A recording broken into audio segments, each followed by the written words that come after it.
গল্পটি শুরু হয় একটি ভয়াবহ খুনের ঘটনা দিয়ে।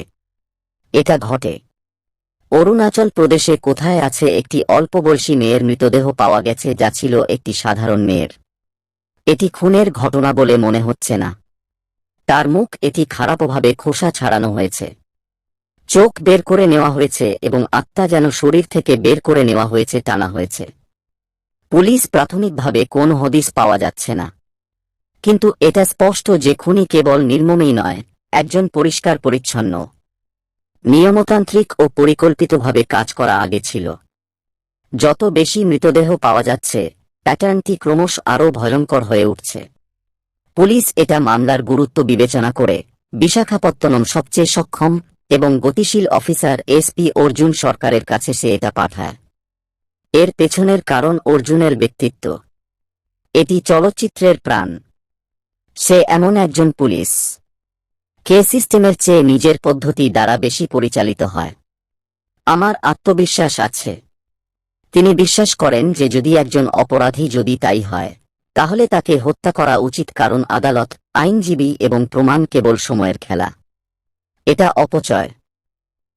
সে তার সিনিয়রকে অনেকবার হয়রানি করত। সে অফিসারদের সাথেও সংঘর্ষে লিপ্ত হয় এবং তার সহকর্মীরা তাকে ভয় পায়। তার রাগ, তার আবেগ এবং তার অতীত, এই সব কিছুই তাকে এক করে দেয়। অসাধারণ কিন্তু বিপজ্জনক সুযোগ তৈরি করুন। অর্জুন যখন মামলার গভীরে পৌঁছায়, তিনি এমন প্রমাণ খুঁজে পান যা মামলাটিকে আরও জটিল করে তোলে। চলো আমরা এটা করতে পারি। প্রতিটি নিহতের মৃত্যু বিশেষ পদ্ধতি। কেউ আঙুল তোলেনি। তুমি কি অনুমান করতে পারো কে এটা করেছে? ডিএনএ নমুনাও উত্তপ্ত করা হয়েছে। অল্প সময়ের মধ্যেই অর্জুন এটা বোধগম্য যে এই হত্যাকাণ্ডটি কেউ করেছে, ব্যক্তিগত প্রতিশোধ নয়, বরং আরও বড় এবং একটি বিপজ্জনক নেটওয়ার্কের অংশ। এই সেই মুহূর্ত যেখানে ছবিটি দর্শককে ডার্ক ওয়েবের মধ্য দিয়ে নিয়ে যায়, সেই অংশটিকে সিনেমা নামে পরিচিত জিনিসের সাথে সংযুক্ত করে সে স্পর্শ করতে দ্বিধা করে। এই নেটওয়ার্কের নাম হল খেয়াও যা অনলাইনে একটি গোপন তথ্য। এটা একটা সিন্ডিকেট।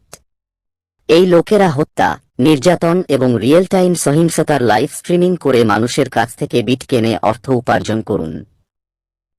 এটি দেখে দর্শকরা রোমাঞ্চিত হন, আর সেই পাপ অর্থের শহরের পিছনের মূল পরিকল্পনাকারী এত গোপন যে এর সদস্যরা একে অপরের সম্পর্কে অবগত নয়, পরিচয় জানি না। যখন অর্জুন এই সত্যটি জানতে পারলেন, যখন সে কাছে আসে, তার নিজের বান্ধবী এসপি মৃদুলার উপরও বিপদ ঘনিয়ে আসছে। এতে অর্জুন আরও ক্ষুব্ধ হন এবং সে শেষ পর্যন্ত তার নীতিতে অটল থাকে।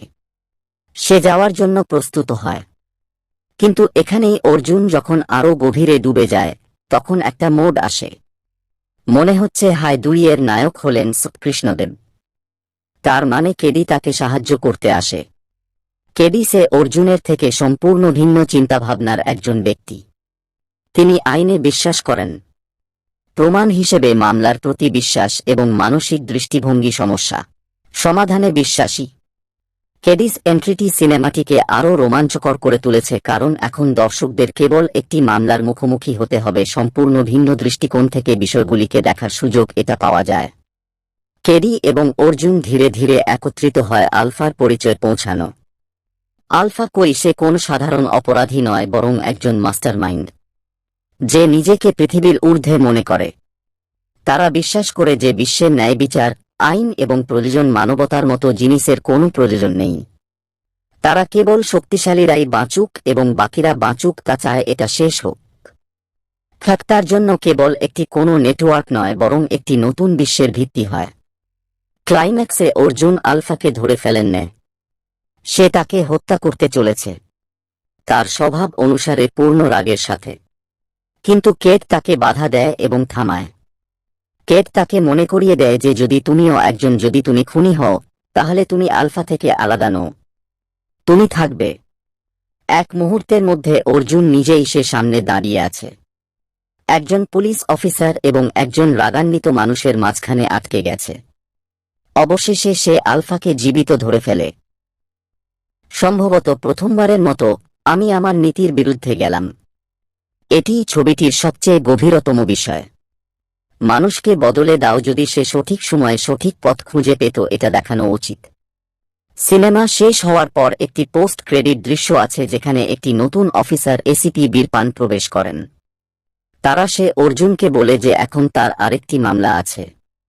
অপেক্ষা করছি এবং এখানেই সিগন্যাল পাচ্ছি যে হেড ইউনিভার্সের পরবর্তী অধ্যায় আসছে, চতুর্থ মামলা আসছে।